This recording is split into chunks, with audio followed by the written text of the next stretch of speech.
ఓం శ్రీ మాత్రే నమః. Welcome to my channel. మేము మన్యంకొండలో లక్ష్మీ వెంకటేశ్వర స్వామిని దర్శనం చేసుకొని ఇప్పుడు మంత్రాలయంకి వెళ్తున్నాము.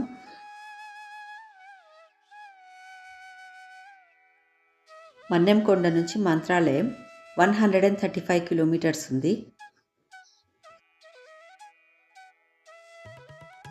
పిల్లలు ఎంబడి ఉంటే వాళ్ళ ఆటలు, ముద్దు మాటలు, అసలు జర్నీ ఎట్లా సాగిందో కూడా తెలియదు. రోడ్స్ అయితే చాలా బాగున్నాయి. మంత్రాలయం తుంగభద్ర నదీ తీరంలో ఉంది.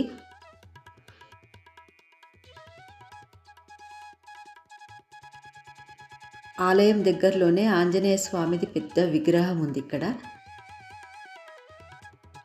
టెంపుల్ టైమింగ్స్ ఉదయం 6 గంటల నుంచి మధ్యాహ్నం 2 గంటల వరకు, మళ్ళీ సాయంత్రం 4 గంటల నుంచి రాత్రి 9 గంటల వరకు ఓపెన్ ఉంటుంది గుడి. గుడికి దగ్గరలోనే తుంగభద్ర నదీ తీరానికి వెళ్ళే దారి ఉంది. భక్తులు నదిలో స్నానమాచరించి రాఘవేంద్ర స్వామిని దర్శించడానికి వస్తారు. ఎంట్రన్స్లోనే శ్రీరాముడిది పెద్ద స్టాచ్యూ ఉంది ఇక్కడనే. ఆలయ ప్రాంగణంలోకి ఎంటర్ కాగానే మంత్రాలయం గ్రామ దేవత మాంచాలమ్మ టెంపుల్ ఇక్కడే ఉంది. అమ్మవారి దర్శనం చేసుకొని మేము టెంపుల్ లోపలికి ఎంటర్ అయినాం. స్వామివారి ఉత్సవం అప్పుడు ఉపయోగించే సింహాసనాలు, ఇతర వాహనాలు, వీణ ఇక్కడ భక్తుల సందర్శనార్థం పొందుపరిచారు. శ్రీ మహావిష్ణు పరమభక్తుడు భక్త ప్రహ్లాదుడు తన నెక్స్ట్ జన్మలో అంటే కలియుగంలో రాఘవేంద్ర స్వామిగా జన్మించారని భక్తులు నమ్ముతారు. 1671లో శ్రీ గురు రాఘవేంద్ర స్వామి వారు బృందావన ప్రవేశం చేశారని చారిత్రక ఆధారాల ద్వారా తెలుస్తుంది.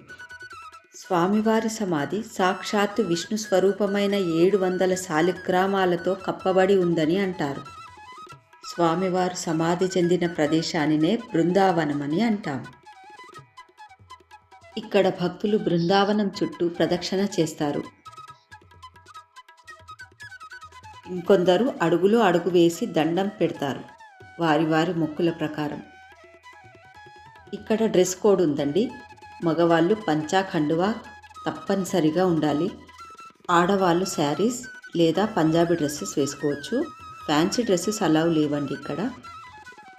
మేము లోపలికి వెళ్ళి స్వామిని దర్శనం చేసుకొని వచ్చాము. లోపల కెమెరా అలౌ లేదు. బయటికి వచ్చినాక తీర్థము, అక్షంతలు ఇచ్చారు స్వామివారివి. ఇక్కడ ఫ్యాన్ చూడండి ఎంత పెద్దగా ఉంది.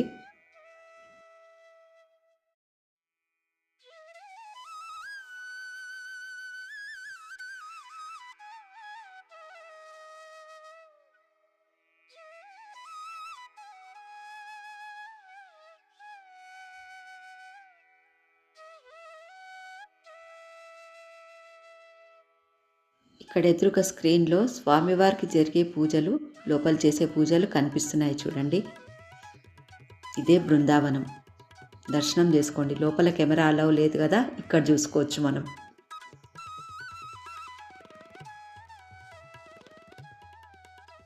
ఇక్కడ కలర్స్తో ఎంత బాగేసిండ్రో కదా. ఇదే అన్నప్రసాదాలయము. ఇక్కడ నిత్యం అన్నదానం జరుగుతుంది. ఒకే రోజు 2 దివ్యక్షేత్రాల దర్శనం అయింది మాకు. ఇంకా మేము హైదరాబాద్కి తిరిగి ప్రయాణం అవుతున్నాము. Thanks for watching.